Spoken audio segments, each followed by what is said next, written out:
Welcome back. We're diving deep today into something I think a lot of us, maybe especially high achievers, can relate to. You work incredibly hard, you reach that goal, you get to the top, and bang, overwhelming anxiety hits you instead of, peace. It's such a common paradox, isn't it? And we've got this really vivid story, Nikki's story. First-generation lawyer, total rising star in Manhattan. When we first encountered her, she looked like success incarnate. Versace suit, amazing apartment. Well, living the dream, right? Totally. But inside, she was dealing with what she actually called astronomical dread. Yeah. Just crushing anxiety. And she'd done everything society tells you to do. Climb the ladder in this super high pressure world, succeeded, went to the doctor, got meds, therapy, a psychological analysis, the whole 9 yards. Right. And the anxiety just kept tightening its grip. It wasn't getting better. No. And what's really crucial, the breakthrough point, was realizing that all these professionals were treating her anxiety like it was a malfunction. Her brain was breaking. Something was wrong with her. Exactly. But the shift came when we saw it differently. Her anxiety wasn't a flaw at all. It was actually a perfectly healthy, totally normal response to an extremely abnormal way of life. Okay, that's what we need to unpack. So our deep dive today is really about understanding why our culture, our modern way of living, kind of makes us sitting ducks for this kind of anxiety. Yeah, and why the usual ways we try to fix it often backfire. Right. We've pulled out 3 core insights from the source material for you. First, our modern culture is super biased towards one particular way of thinking, very analytical, logical, focused on control, hemisphere stuff. Second insight, the very methods we often use to reduce anxiety, like fighting it head on or trying to dissect it psychologically, well, they come from that same biased left brain playbook. And ironically, they often end up increasing the anxiety. Making it worse. Okay. And third, and this is the hopeful part, there's a much better, more brain-balanced way to actually calm that internal fear response, even when the external pressures don't just disappear overnight. Okay, let's start there then. Just how abnormal is this modern environment we're calling normal? Well, anthropologists have this great acronym for it, WEIRD. It stands for Western, Educated, Industrialized, Rich, and Democratic. And if you zoom out, look at the vast sweep of human history. This weird setup is like a tiny blip, an evolutionary eye blink. Right, because for, 99% of human existence, life wasn't run by spreadsheets and clocks? Not at all. It was guided by natural rhythms. Sunlight, seasons, darkness. People spent time doing things that today we might pay for as like a weekend hobby. Gardening, walking outside, crafting things with their hands. Things that connect you to the physical world, to nature. Exactly. And your body, your nervous system, still deeply understands that natural rhythm. We know this from research. If someone like Nikki, living that high-stress Manhattan life, just goes to a forest for a couple of hours. Just a couple of hours. Yeah, just that. Scientists can literally measure a drop in stress hormones, muscle tension relaxes, blood pressure goes down. It's immediate. Wow. But instead, her body's forced to run on clock time, right? In these artificial environments. Fluorescent lights, straight lines, rigid angles. Staring at screens, processing text and data. It's the opposite of a natural setting. And our whole success culture, basically from school onwards, it rewards the stuff the left side of the brain loves. That's right. Man-made things, unchanging data, calendar deadlines, written text, spreadsheets, things that require sharp, forced attention and analytical processing, things you can grasp, control, acquire. It's like we've built a world that perfectly suits one half of our brain and kind of ignores the other half. That's a great way to put it. Some researchers, like Ian McGilchrist, argue the bias is so strong, we almost act like people with right hemisphere brain damage. We've lost touch with context, nuance, the bigger picture, the things the right hemisphere is good at. The left hemisphere's primary job, according to him, is utility grasping and amassing things. Where did this intense focus on, analysis and control even come from? Was there a turning point? Oh, it has deep historical roots. You can trace a lot of it back to periods like the European Enlightenment. Thinkers then started prioritizing a very specific kind of knowledge, measurable, calculable material. Okay. If you couldn't dissect it and quantify it, it wasn't considered truly real or valuable. Kind of rejecting the more holistic, maybe spiritual or contextual ways of knowing? Precisely. And here's the kicker. The left hemisphere, the part doing all that analyzing and calculating, it tends to be very certain about its own perceptions. It operates in a bit of a hall of mirrors. It thinks its map is the territory. So it thinks its way of seeing things, control, logic, acquisition, is the only correct way. Right. And when you have a whole culture driven by that kind of certainty, well, you see how that mindset spread globally, often through conquest and exploitation, justified under banners like progress or manifest destiny. It saw its way as inherently superior. Okay, so fast forward to today. How does that historical bias play out in, say, Nikki's world, in our economy? It creates what some call the fear factory economy. Our brains are incredibly adaptable, neuroplastic. So living in this left brain bias culture literally shapes our brains to become more left hemisphere dominant. We operate more from the parts designed for separation, utility, and achieving goals. Which are also the parts that can get stuck in those anxious, looping thoughts. Exactly. And that baseline level of anxiety, that fear, it isn't just an unfortunate byproduct. In many ways, it's encouraged. It's seen as fuel for productivity. You mean like companies want people to be a little anxious? Sometimes explicitly. Think about Jeff Bezos. There's that famous quote where he apparently told his Amazon employees to be afraid, to wake up every morning terrified. He saw that fear as the key to staying ahead, keeping the company sharp. Wow. To wake up terrified, that's quite a way to live. It's a staggering philosophy to build a company on, isn't it?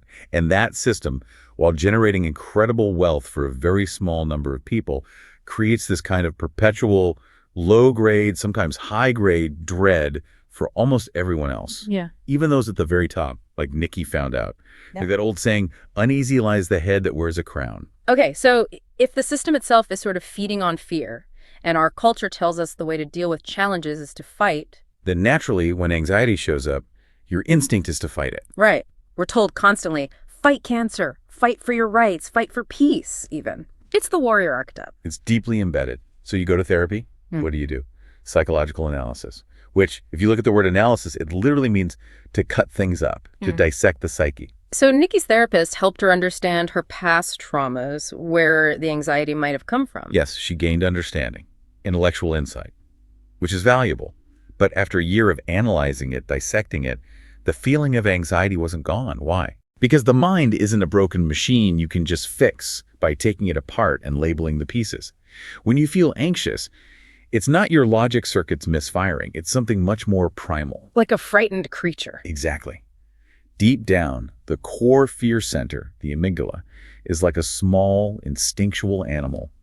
It's reacting perfectly normally to what it perceives as a threatening, unnatural environment. It's looking for safety. And if you approach that frightened creature, even the one inside your own head, with aggression, like, I'm going to beat this stupid anxiety. Or, I'm committed to conquering my fear. You're basically declaring war on yourself. Which doesn't exactly encourage relaxation. Think about it. If you walked up to someone and said, okay, I'm going to fight you as hard as I possibly can until I win, how would they react? They'd tense up, get defensive, prepare for conflict. Precisely. Your own internal anxiety response, that little creature, reacts exactly the same way. When it feels attacked or aggressively controlled, it doesn't calm down. It bulks up. It digs in its heels. Your net anxiety actually increases. You simply cannot force inner peace through antagonism. Okay, so the warrior approach, the fighting, the analyzing, it's not the answer. It's part of the problem, maybe. We need a totally different way. We do. A gentler way. We call it anxiety whispering. Like horse whispering. Exactly like that. True horse whispering isn't about breaking the horse's spirit with fear and pain. It's the opposite. The whisperer observes the horse, understands its nature, mimics its calming signals, uses soft energy, quiet movement. To communicate safety, to build trust. Yes. Connection over dominance. And the amazing thing is, this principle works with the human fear response too. Because fundamentally, all mammalian amygdala, horse, human, whatever, respond in similar ways. Yeah. They calm down when they feel safe, when they're given quiet, stillness, space. And this isn't just like a nice theory for mild stress. This gentle approach can work even in really high-stakes, dangerous situations. Absolutely. There's this incredible case study involving the former lead FBI hostage negotiator, Chris Voss. He was dealing with a really notorious terrorist, Abu Sabaya, during a kidnapping in the Philippines back in 2000. Extremely tense life-or-death situation. Okay, wow. So how did whispering apply there? Well, Voss had to work through a local Filipino soldier named Benji, who was understandably furious, full of righteous anger towards Sabaya, who was a known killer. Right, you wouldn't naturally feel gentle towards someone like that? Not at all. But Voss insisted Benji use these totally counterintuitive techniques on the phone calls with Sabaya. Things like using a soft, low, gentle voice, employing thoughtful silence, listening really attentively, and even summarizing Sabaya's position back to him to show he understood. Empathy, essentially. Empathy for a terrorist. I can see why Benji might resist. Oh, he blew up. He apparently cursed Voss out, saying, "How can you ask me to show empathy to this murderer?" He was outraged. So what did Voss do? Did he yell back? Order him. No. Voss used the exact same techniques on Benji. He responded to Benji's anger with that same soft voice, used pauses, listened, and calmly summarized Benji's own frustrated position out loud. He whispered Benji's anger. Kind of. And faced with that weirdly calm, non-confrontational, accepting response, Benji just ran out of steam. He eventually calmed down and agreed to try Voss's method with Sabaya. Okay, so what happened when Benji used that calm, muted tone with the actual terrorist? It was fascinating, that calm, thoughtful, almost boring tone. It seemed to just bore the terrorist. Sabaya was used to confrontation, to heightened emotion. The lack of it seemed to disarm him, eventually let his guard down, became less vigilant. This actually created an opportunity for the hostage to escape. Wow, so the calmness itself created the opening. Yes. And later, Sabaya actually told Benji something incredible. He said, "I don't know what you did to keep me from doing that, killing the hostage, but whatever it was, it worked." Whatever it was, that's the power of calming the triggered amygdala. Exactly. That whatever it was is the universal principle of soothing the fear response. And the good news is, we can use these very same strategies on ourselves. The key is to shift our perspective. See our anxiety not as an enemy to be defeated or a flaw to be fixed, but maybe like a young, frightened animal inside us. A little creature that needs safety, not control. Precisely. It needs whispering, not yelling. Okay, let's get practical. What are the actual skills? You mentioned 6 amygdala whispering skills. Let's walk through them. Can we try them now? Absolutely. They're very accessible. Skill 1, the sigh. It sounds almost too simple, but it's physiologically powerful. We mean a long, slow out breath. Not a big gasp in, but focus on the exhale. Like letting the air out slowly. Yes, maybe even pursing your lips slightly. When you do that, you directly engage the vagus nerve, which acts like the brakes on your body's fight or flight system. It physically slows your heart rate. It's like a manual reset. Okay, a slow sigh out. Got it. Skill 2. Skill 2, soften the focus of your eyes. Think about how you look when you're hyper alert or stressed. Often a sharp, laser-like focus. That's part of the threat response. It's like Nikki staring intensely at her spreadsheets. Exactly. So to signal safety, do the opposite. Deliberately soften your gaze. You could look sort of dreamily at the space between you and a wall, or become more aware of your peripheral vision, or even just close your eyes and listen to the silence underneath the noise. Shifting from sharp focus to a wider, softer awareness. Yes, it sends a really powerful, all-clear signal to your nervous system. Studies show people report a, quote, dramatic drop in anxiety scores just by doing this. Woohoo! Okay, skill 3. Skill 3, let your anxiety creature move. Okay, imagine a scared little animal. Does it freeze perfectly still? Sometimes, but often it wants to move. It might tremble, pace, shake its limbs. Yeah, like shaking after a near miss. Exactly. Trying to force yourself to be perfectly still when your body is flooded with adrenaline can feel like being trapped, like captivity, to that primal part of you. So allow the urges. If you feel like pacing, pace. If you want to punch a pillow, do it. And especially if you feel like trembling or shaking, let it happen. Don't suppress the shaking. No. Shaking is one of the body's most ancient and effective ways of discharging stress energy after a perceived threat. Animals do it all the time. Let the energy move through you rather than bottling it up. Okay, allow movement, especially shaking. Makes sense? Skill 4. Skill 4. Accept your anxiety creature. This one feels counterintuitive, but it's maybe the most powerful. It's like a martial arts move. You meet force by yielding, by stepping aside. Instead of fighting the feeling, you accept it. So you literally tell yourself it's okay to feel anxious. Yes, or even more directly to the feeling itself, like you're talking to that little creature. Yeah. You can go ahead and stay scared. It's okay. I accept you exactly as you are right now. I'm trying to change it, fix it, or make it go away. But what if you get angry at the anxiety? Like, ugh, not this again. Then you accept the angry part. Okay, I accept that I'm feeling angry about feeling anxious. If you then start worrying about being angry, you accept the worrying part. Whatever arises, you just meet it with acceptance. You stop the internal war. Step out of the way of the feeling. Okay, skill 5. Skill 5, murmur, hum, sing, or chant. Notice how anxiety often tightens your throat and makes your voice go higher. Yeah, definitely. We want the opposite. Using your voice in a low, slow, gentle way. It's incredibly soothing. Think of that calm, measured late-night DJ voice, or maybe Oprah's tone.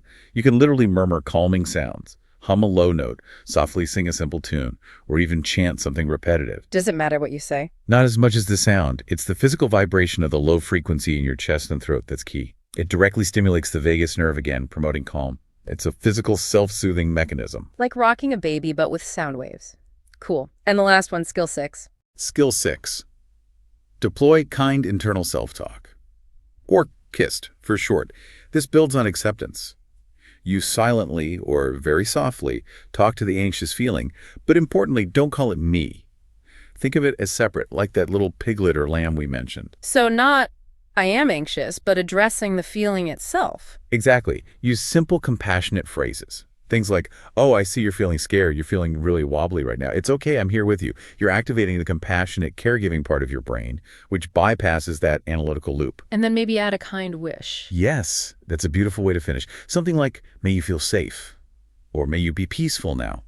Simple, gentle well-wishing towards that part of yourself. Okay, so the whole sequence. Notice the anxiety, take that slow sigh, soften your eye focus, let the body move if it needs to, accept the feeling without fighting, soothe with low sound like humming, and use that kind internal self-talk. That's the toolkit. And Nikki, our lawyer friend, she learned and practiced this sequence. It took about 5 minutes to coach her through it initially. And for her, the result wasn't just less anxiety in the moment. It triggered a really unexpected, almost radical transformation. What happened? Did she quit her job?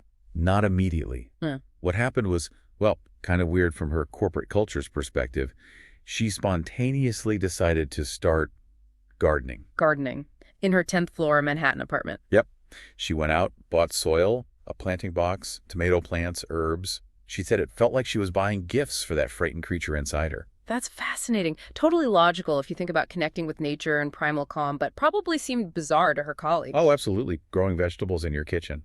For a high-powered lawyer, her culture would likely judge that as, a quirky, maybe even counterproductive waste of valuable time. But for her nervous system, It was profoundly normal, grounding, connecting her hands to soil, nurturing life, following natural cycles. It was a powerful act of physiological and psychological healing. It was bringing the normal back into her abnormal life. and did that translate into her work life? It did. That internal shift, tending her little garden and regularly whispering to her anxiety when it flared up, it gave her the inner calm and strength she needed to start setting boundaries at work. She started saying no to some projects, negotiated more realistic deadlines. So she didn't have to escape the environment entirely, but she changed her relationship to it. Exactly. She found a way to maintain her success, but on her own terms, improving not just the quality of her work, but the quality of her entire life. She found that inner safety first. So wrapping this up, what's the big takeaway for you listening? I think it's that this process of calming your inner fear response, this whispering, it's actually deeply instinctive. It feels much more normal to our biology than trying to constantly comply with a culture that, frankly, seems to require us to live in a state of perpetual high alert dread. So maybe the path to feeling good involves being willing to look a little weird by our culture's standards. That's it perfectly. Embrace feeling good, even if it means doing things that look weird to the weird world. Which leads us to our final thought for you to ponder. What's one small, maybe seemingly unproductive natural activity? Maybe it's just looking at the sky for 60 seconds, humming a tune, allowing yourself to shake that you could reintroduce into your life today. Something your fast-paced culture might judge, but your nervous system might thank you for. Give that some thought. It could be simpler than you think. We'll leave you with that. Thanks for diving deep with us, and we'll catch you on the next one.